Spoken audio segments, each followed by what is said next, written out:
Kw'izina rya Data, irya Mwana, irya Mutima Mweranda. Amen. Bene wacu dusangiye kwemera muri Yezu Kristu, ndabaramukije mu izina rya Yezu Kristu, nitugire Kristu. Dusabikanye ijambo ry'Imana dusanga muri Bibiliya mu Njiri ya Yohani ku kigabane cyaho cya 15 duhereye ku karongo ka 10 duhereye ku karongo ka mbere kugeza ku karongo ka 17. Ijambo ry'umutwe riravuga ngo Yezu niwe muzabibu nyawo. Jewe ndi umuzabibu nyawo, nawe Data ni nyene umuzabibu. Ishami ryose riri muri jewe ritama ararica, nayo ishami ryose ryama ararituturira kugira ngo ryame ukuruta. Muramaze gucyorogwa kubera ijambo nababwiye. Nimugume muri jewe nanje nzoguma muri mwebwe. Kurya ishami ritama litagumye ku muzabibu, niko namwe mudashobora kwama mutagumye muri jewe. Jewe ndi umuzabibu, namwe muri amashami. Uwugumye muri jewe nanje nkamugumamwo niwe yama byinshi, kuko tutari kumwe ataco mwo kwishoboza. Ubutagumye muri jewe atabwa hanze nk'ishami akuma, nayo amashami yamye barayaca, nayo amashami yumye barayaca bakayata mu muriro agasha. Nimwaguma muri jewe nimwaguma muri jewe, nayo amajambo yanje akaguma muri mwebwe, muzosaba ico mushaka mukironke. Ikininahaza dawe ni uko mwokwama byinshi, niho rero muzoba abigishwa banje. Uko dawe yankunze niko nanje nyene nabakunze. Nimugume mu rukundo rwanje. Nimwazigama amabwirizwa yanje, muzoguma mu rukundo rwanje, kuko nanje nyene nazigamye amabwirizwa ya Data nkaguma mu rukundo rwiwe. Nababwiye ibyo kugira ngo akanyamuneza kanje kabe muri mwebwe bwite, maze akanyamuneza kanyu kuzure. Ngiri bwirizwa ryanje, nimukundane nkuko nabakunze. Nta ushobora kurusha urukundo uwiguze abagenzi biwe. Muzoba abagenzi banje mukoze ico ndabategetse. Sinkibise abasuku, kuko umusuku atamenya ico shebuja akora. Nabise abagenzi banje, kuko ibyo nabwiwe na Data byose nabibamenyesheje. Simwebwe mwantoye, yamara ni jewe nabatoye. Nabashinze kugenda ngo mwame icamwa, kandi icamwa gihoraho, kugira ngo Data abahe ico muzomusaba cose kw'izina ryanje. Ico ndabategetse ni uko mwokundana. Bene wacu muri Yezu Kristu, iri ni jambo ry'Imana. Dushimira Imana. Haleluya, amen, haleluya, haleluya, amen, amen. Bana b'Imana, iri jambo ry'Imana dusanga mu Njiri ya Yohani. Ijambo ry'umutwe twisunga rivuga ngo Yezu niwe muzabibu nyawo. Ngo Yezu niwe muzabibu nyawo. Akarongo ka mbere kavuga ngo jewe ndi umuzabibu nyawo, nawe Data ni nyene umuzabibu. Ubwo ni Yezu mwenyewe avuga. Sinze mu Giswahili murambabarira. Yezu wenyene niwe by'ukuri muzabibu nyawe, niwe mbega niwe nyene. Umuzabibu ni ikinyobwa gikomeye igihe yari karagira ukarisitiya kwa kane mweranda, niwe yafashe umuvinyu wavuye mu muzabibu agawuhezagira. Rero aratubwira ati jewe ndi umuzabibu nyawo, nawe data ni nyene umuzabibu. Ngo data, Imana data niyo nyene umuzabibu. Kabiri, ishami ryose riri muri jewe ritama ararica, nayo ishami ryose ryama ararituturira kugira ngo ryame ukuruta. Rero icyatumye Yezu atanga akarorero ku muzabibu ko ari we muzabibu w'ukuri, kubonesha ko umuzabibu iyo uri ko amashami atama barayatutura bakayakurako kugira hatoha amashami meza canke hasigare ko amashami meza yama ivyamwa bashobora kurya no kugana hakavamwo umuvinyo. Rero akavuga ati ayo mashami nyene atama nukuyakurako. Gatatu, muramaze gutyorogwa kubera ijambo nababwiye. Haleluya, amen. Ngo muramaze gutyorogwa kubera ijambo nababwiye. Turacyari mu ndwi canke se mu kwezi ko kwizihiza kuguma twibuka Yezu uko yapfuye, uko yazutse. Rero bitwereka neza iryo jambo Yezu yatubwiye. Nyimba bababwiye ati ijambo nababwiye, ijambo Yezu yivugiye wenyene. Kugira tugere kuri iki kigabane cya 15 hari inyigisho zindi Yezu yagiye aratanga, hari n'ibitangaza yari yagiye arakora. Mugabo avuga ati ijambo ndababwiye munyumvanye, nababwiye. Ubwo rero iryo jambo jewe Zipora rirandaba, nawe rirakuraba, aribwiye wewe, aribwiye jewe, yararitubwiye.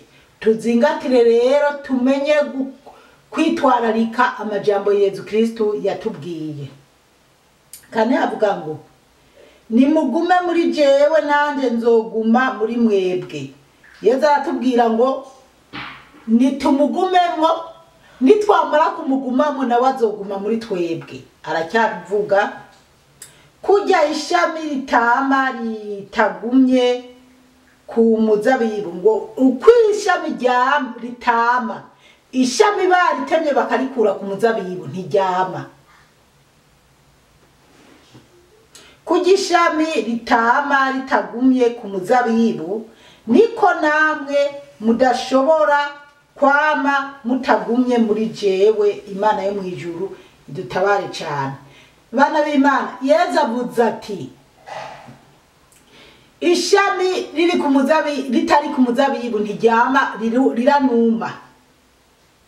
Ngo natwe tutamugumyemo ngo tumugumeko, natwe tuzomera nk'ayo mashami, ntituzama. Ntacyo tuzoba turimwo, tuzoba turi bihwagara bigenda biridegembya. Kandi nibyo mubibona, murabibona ngaha mw'isi, murabibona ngaha mw'isi. Hari abantu batari muri Yezu Kristo, ubu ubona umenga bari abana ba Yezu Kristo, mugabo ugacubona barafise ibindi bintu barimo bimeze nka ya mashami atakiri ku muzabibu. Imana yo mwijuru dutabare cyane. Gatanu havuga ngo jewe ndi umuzabibu, namwe muri amashami. Uwugumye muri jewe nanje nkamugumamwo, niwe yama byinshi, kuko tutari kumwe ataco mwo kwishoboza. Imana yo mwijuru iduhe kubitahura cyane.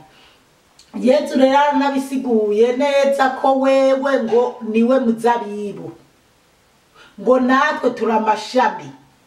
Rero nyimba Yezu ari umuzabibu tukaba turamashami, twebwe amashami ari kuri Yezu Kristo ni twebwe dukwiye kwama by'ukuri tukama byinshi. Kwama byinshi ni kuvuga iki rero? Uku niko navuga ubutumwa bwiza, ndiko ndama nkaba kandi ndiko nagirira neza umuntu ahangayitse, ndiko ndama nkaba mbonye umuntu agenda gusa nkamwambika, niko kwama ibyamwa. Nkirinda ingeso zobabaza Yezu, nkirinda ingeso zibi abantu mbonera ko bakambonera ko akabororero kabi gutyo bakaja mu kubera hariho abantu baja mu bumaraya kuko babonye na Zipora ari maraya. Hariho abantu baba basuma kubera na Zipora nabaye musuma.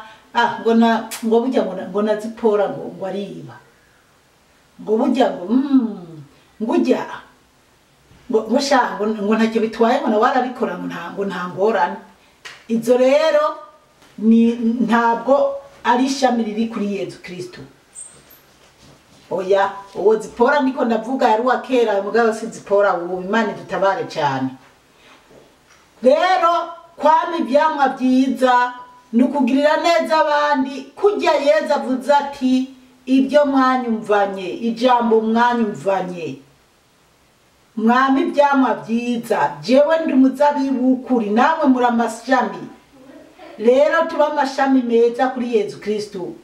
N'umukene w'umworo arama ibyamwa kandi ari ntaho nikora. Umworo arashobora kuba yibereye ngaho, mugabo ku irembo ryiwe hagaca umuntu uti ndasaba amazi yo kunywa. Atashoboye no guhaguruka akavuga ati njira mu nzu hajya utori agakesi udaha amazi ari hajya. Umworo agaha amazi umuntu icyo cyonyine imbere y'Imana n'igitangaza gikomeye. Kuko ntimwirengagize ko hari abantu twara tuva ku ishure cyangwa uri ku rugendo uri kuraja ahantu ukaza gusaba amazi ku mwana w'umuntu bakayakwima. Imana dutabare cyane. Uwimya amazi umuntu w'ingenzi none uwo ari ni ishami ririko riramba. Oya, rero twambe amashami meza kugira dukwize ibyo Yezu Kristo ashaka. Gatandatu bavuga ngo utagumye muri jewe atabwa hanze nk'ishami, akuma nayo amashami yumye barayaca bakayata mu muriro agasha. Erega byose yarabishosobanuye umwami wacu. Haleluya, amen. Yezu ni muzima, abana b'Imana. Yezu yavuye mu ijuru araza aratwigisha.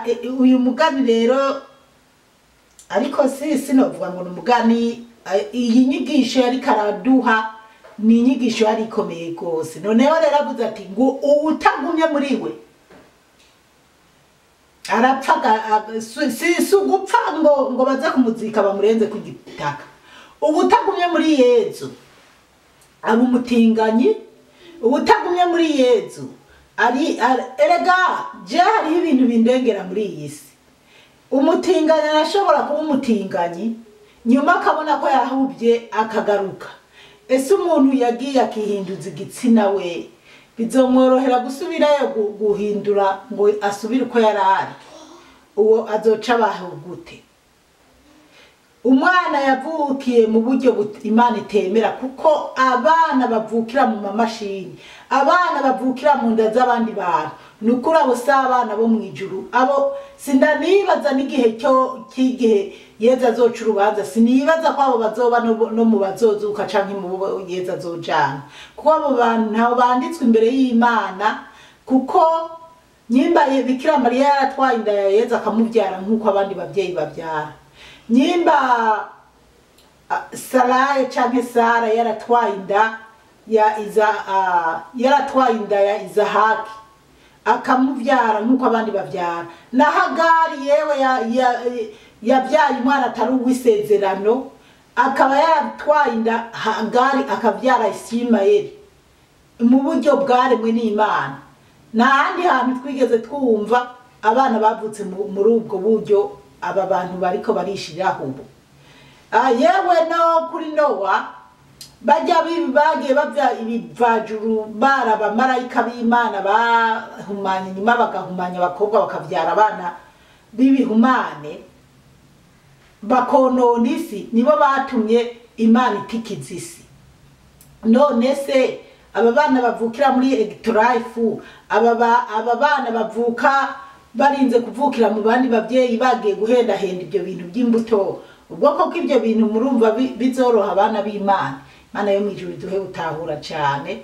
Rero abo Yezu avuga n'abana bavuka mu buryo bw'umumama yatwaye inda akavyara, nawe yoba yabyaye kujya kwa Hagari na Ishimayeli, kuko murazi ko Hagari umwana yabyaye ari we Ishimayeli suwisezerano, uwisezerano yari uvutse kuri Sara.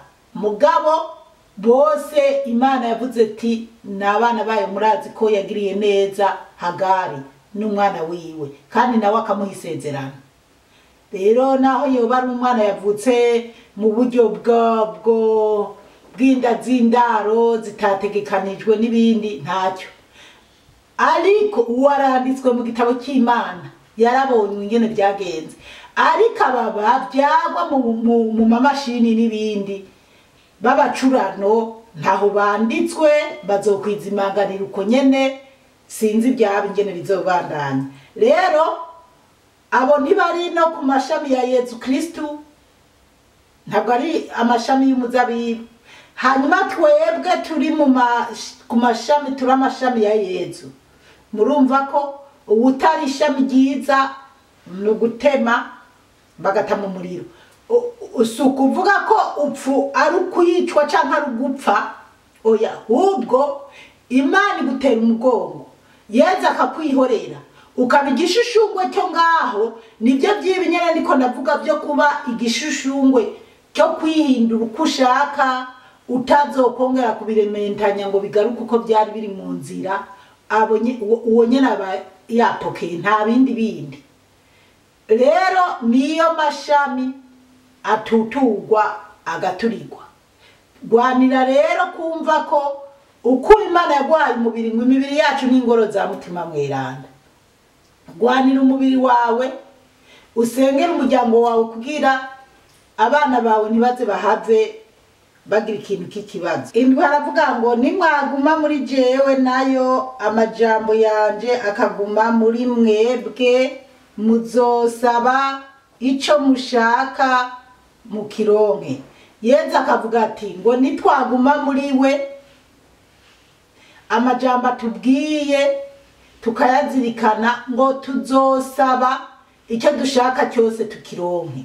Tugumye muri Yezu Kristu tukama imbuto nziza, mbese icyo tuzosaba cyose tuzokironka. Buriya rero tugume muri Yezu, ibyo dusabye byose tuzobihabwe. Hari igihe rero umuntu asaba akumva ko ari jewe, hari igihe nama numva ati nukuri ndasenga ndumva ko ndi sawa, reka sabe icyo shaka cyose Yezu akimpe. Kandi mu by'ukuri na Yezu yarabindaganiye ko icyo nzosaba Imana cyose azokimpa. Mugabo hari ibyo asaba sindabihabwe. Kubera iki? Kubera nsaba nabi kandi mba najanye n'amarangamutima yanje, nuko odiyo yoba ndende.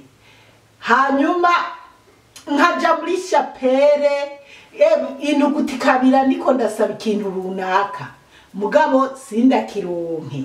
Mugabo bana b'Imana bangamaze kubonamwo nuko cyasanga ubwo naringiye kugwa mu ngorane, mugabo Yezu izo ngorane we bakaba yazibonye, akabona ati ibi bintu ushaka ugire gute sindabiguha. Ahubwo nyuma nkaza gusanga mu yindi nzira hazananye ibintu bisumba ibyo jene ariko ndasaba, nkaca numva ndarengewe. Niyo mpamvu rero gusaba tudakwiye no gusarara canke ngo tuzane ibishobisha imbere ya Yezu. Aleluya, amen. Ibyo Yezu ibidukwiye arabibona. Dusabe turongera tuvuge ati bibe mu bugombe bwawe nkuko bishaka, aduhe ibyiza. Tugasaba tukavuga ati ariko urabi bibereye abari byumpa, ibyo nsitaza n'ibyontera ingorane byegeze kure. Aleluya, amen. Umunani aravuga ngo ikininahaza dawe ni uko mwokwama byinshi, niho rero muzoba abigishwa banje. Ngo ikininahaza Imana data. Yezu niwe atubwira ngo ikininahaza Imana data, dawe se wa Yezu, kandi Yezu ari we Mana atwibira ibanga rya byose. Ngo nuko twokwama byinshi kuruta bana b'Imana. Aha rero tuze turashiramo n'ingufu kugira twame byinshi, mbega twipendekeza imbere y'Imana. Imana nayo ikiryoherwa ikarushurizaho kuduhezagira. Icenda avuga ngo uko dawe yankunze niko nanje nyene nabakunze. Uko Imana data yamukunze Yezu, ngo niko na Yezu adukunda. Yezu yaradukunze bana b'Imana. Twatumaze mu imisi 40 muri tuzirikana Pasika. Ubwo rero ndizera ko bamwe twagerageje kwishubira ko. Imana idutabare cyane. Nimugume mu rukundo rwanje. Ngo nitugume mu rukundo rwa Yezu Kristo. Haleluya. Kwibera muri Yezu Kristo ni igiciro ntangere, n'ubuntu bugeretse ku bundi. Twibere muri Yezu Kristo, twigumire mu rukundo rwa Yezu Kristo. 10 nimwazigama amabwirizwa yanje muzoguma mu rukundo rwanje, nkuko nanje nyene nazigamye amabwirizwa ya data nkaguma mu rukundo rwiwe. Ngo Yezu aduha akarorero ko nawe yazigamye amabwirizwa ya se. Atigeze abona ko yohurumbira ibintu byo mu isi, yazigamye amabwirizwa ya se. Urumva wenyene atwigisha ati nimundabireko muzigama amabwirizwa yanje, nanje narazigamye amabwirizwa ya data. Ndero ubonye Yezu ababonye Imana data. Ubwo rero tuzigamye amabwirizwa ya Yezu. 11 nababwiye ibyo kugira ngo akanyamuneza kanje kabe muri mwebwe bwite, maze akanyamuneza kanyu kuzure. Yezu aratubwira ati atubwira ibyo byose, ayo mabanga yose yatubwiye kugira akanyamuneza kacu kagume muri Yezu, na ka Yezu Kristo kagume muri twebwe. Murumva rero ni iby'agaciro kwibera muri Yezu. Nyakwigendera Petero Nkurunziza umubyeyi wacu niwe yavuze ngo kwibera muri Yezu n'umunyenga w'Imana. Haleluya, amen. Uko niko kuri. 12 ngiri bwirizwa ryanje nimukundane nkuko nabakunze. Ibwirizwa Yezu aduhaye, ibwirizwa Yezu aduhaye bana b'Imana, ngo nimukundane nkuko nawe yadukunze. Iryo nibwirizwa mbese rikomeye, kubera nitwitwararike cyane ari amabwirizwa 10 usibye nayo ko tuyazirikana. Mugabo cyane cyane twisunga amabwirizwa Yezu yatubwiye ngo nidukundane nkuko nawe yadukunze. Nta muntu yoba akunda mugenzi we canke yokunda yomva yo kwikunda canke akunda Imana atoba. Mbese umuntu wese yitangira mugenzi we, akababazwa nuko mugenzi we ababaye, akanezerwa nuko mugenzi we anezerewe, nta aba yubasha Imana gose. Ayo mabwirizwa yose aba yamaze kuyashira ku murongo. 13 nta ushobora kurusha urukundo uwiguze abagenzi biwe. Ngo nta ushobora kurusha urukundo uwiguze abagenzi biwe. Aho Yezu yari karabateguza kugira bere ku rukundo yadukunze, yemeye kutwigura akabambwa ku musaraba, akabambwa ku musaraba. Wa wundi ngo byoba byo umuntu umwe apfiriye isi yose cyangwa igihugu cyose. Rero Yezu yemera kutwitangira, arapfa kuko adukunda. Nyimba aradukunze urwo rukundo rwose rungana gutyo, reka twumvire ibwirizwa ngo nimukundane nkuko nanje nabakunze. Muzoba abagenzi banje mukoze ico ndabategetse. Ngo tuzoba abagenzi biwe ngo nitwakora icyo yadutegetse iki kintu kirakomeye, dukundane nk'uko nawe yadukunze, niho tuzoba abakunzi ba Yezu Kristo. 15 sinkibise abasuku kuko umusuku atamenya ico shebuja akora. Ngo ntabita abasuku canke ntatwita abasuku, ngo kuko umusuku umuyaya canke umuboyi ntamenya ibyo nyirabuja canke sebuja akora. Nabise abagenzi banje kuko ibyo nabwiwe na data byose nabibamenyesheje. Ngo abita abagenzi biwe bene wabo bashiki biwe, muribuka na hahandi yagiye bamwe bama bavuga ngo yihakanye se na nyina, ngo yihakanye nyina nabashikiwe na bene wabo, ariko ngahavuga ngo reka tuhasubiremo. Simwe murantunga. Sinkibise abasuku kuko umusuku atamenya ico shebuja akora. Nabise abagenzi banje kuko ibyo nabwiwe na data byose nabibamenyesheje. Rero ntacyo yishigarije, byose ngo yarabitubwiye kuko yadukunze, kuko adukunda. Ubwo rero twumva urwo rukundo, duha agaciro urwo rukundo Yezu yadukunze kandi ariko aratwigisha. Simwebwe mwantoye, yamara ni jewe nabatoye. Niwe yadutoye Yezu. Nabashinze kugenda ngo mwame icamwa, kandi icamwa gihoraho, kugira ngo data abahe ico muzomusaba cyose kw'izina ryanje. Ubwo rero ibintu byose yarabibahishuriye, yarabiduhishuriye, kandi yaduhishuriye icyo ari cyo cyose kugira ngo icyo tuzosaba cyose mu izina rya Yezu Kristo tugihabwe. Nongeye n'ubundi kuvuga ati niwabona ibyo uri kurasengera utari kurabihabwa, ntuzogire ngo Yezu canke Imana ntiri kukumva, ahubwo hari ibyo uri kurasaba kubera amarangamutima no kwihutisha, mugabo hari irindi sezerano ryiza Yezu aguteguriye. 17 ariko karungu ka nyuma, ico ndabategetse ni uko mwokundana. Haleluya, amen. Ngo ico adutegetse nuko twokundana. Rero dio iri kwihuta cyane, hageze aho nihutisha. Rero ariko ijambo ry'uyu munsi ni urukundo.